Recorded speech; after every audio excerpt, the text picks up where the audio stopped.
Hey folks, this is another Black History video.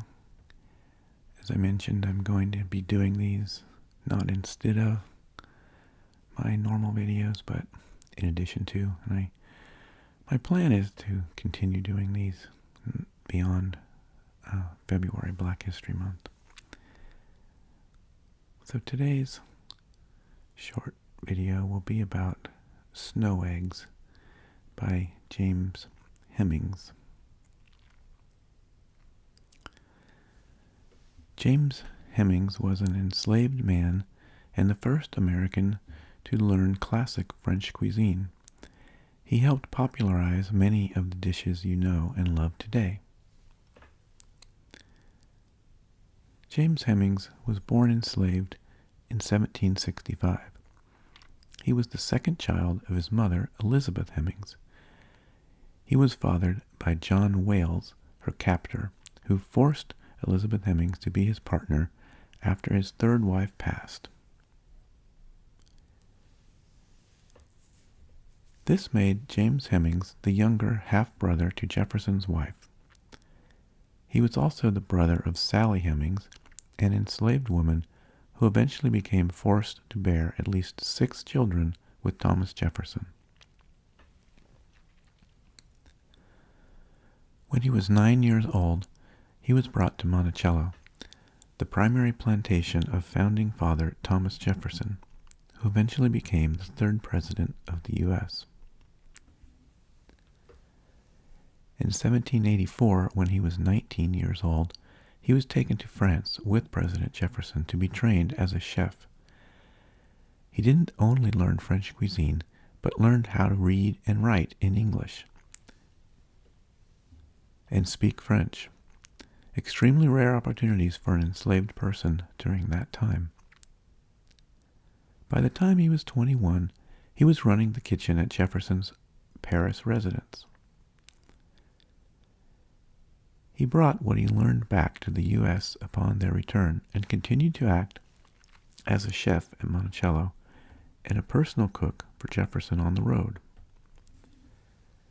Hemings negotiated his freedom of enslavement from Jefferson by agreeing to train a chef to take his place. In 1796, he left Monticello as a free man. From there, he traveled across the U.S. and possibly Europe as a cook. When Jefferson was elected president in 1801, he asked Hemings to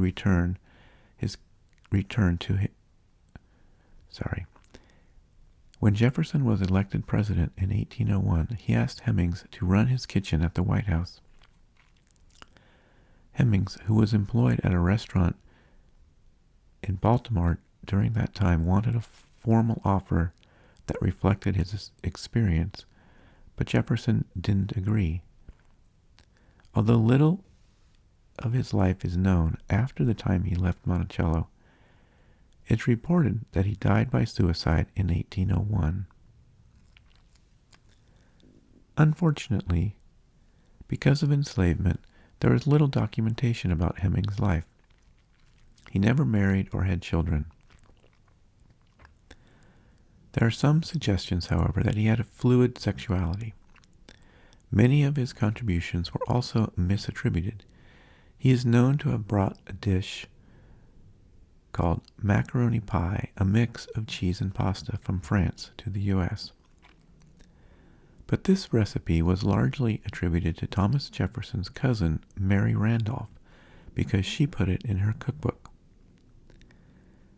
A handwritten list of kitchen supplies inventory that Hemings wrote sometime before he left Monticello is currently in the Library of Congress. The snow eggs recipe was recorded by Thomas Jefferson's granddaughter, Virginia, and attributed to him as James, cook at Monticello. As a result of his influence, French culinary techniques and dishes became popular in the United States during the early 19th century. Foods like macaroni and cheese, French fries, and ice cream are attributed to his culinary prowess. Although little may be known about his life, Many are committed to remembering his legacy. The James Hemings Society, founded by Ashbel McLevin, or Ashbel McElveen is probably the more proper pronunciation. The James Hemings Society, founded by Ashbel McElveen, was created to study, document, educate, and preserve African Americans' contribution to American iconic food and drink, and ensure Hemings' work will never be forgotten. Snow eggs recipe. Take 10 eggs, separate the yolks from the whites, and beat the whites as you do for the savory cake, till you can turn the vessel bottom upward without their leaving it. When they are well beaten, put in 2 spoonfuls of powdered sugar and a little orange flower water or rosewater if you prefer it. Put a pint of milk in the saucepan with 6-ounce sugar and orange flower or rosewater. When your milk boils, take the whites spoonful by spoonful and do them in the boiling milk. When sufficiently poached, take them out and lay them on a sieve. Take out a part of the milk according to the thickness you wish to give the custard. Beat up the yolks and stir them in the remainder. As soon as it thickens, take the mixture from the fire. Strain it through a sieve. Dish up your whites and pour the custard over them. A little wine stirred in is a great improvement. James Cook at Monticello. Reflection questions. 1. Much of the life and legacy of enslaved people is lost from the history books. Consider what other stories might have gone untold. 2. What's your favorite food? What's the story behind how it became a part of your cultural experience? 3. People were not slaves, they were enslaved. This is an important distinction in how we discuss those impacted by slavery. And I'll leave a link in the notes to one of the things they reference here. Or actually, I'll leave links to several of these things. Thanks for listening. Catch you in the next video.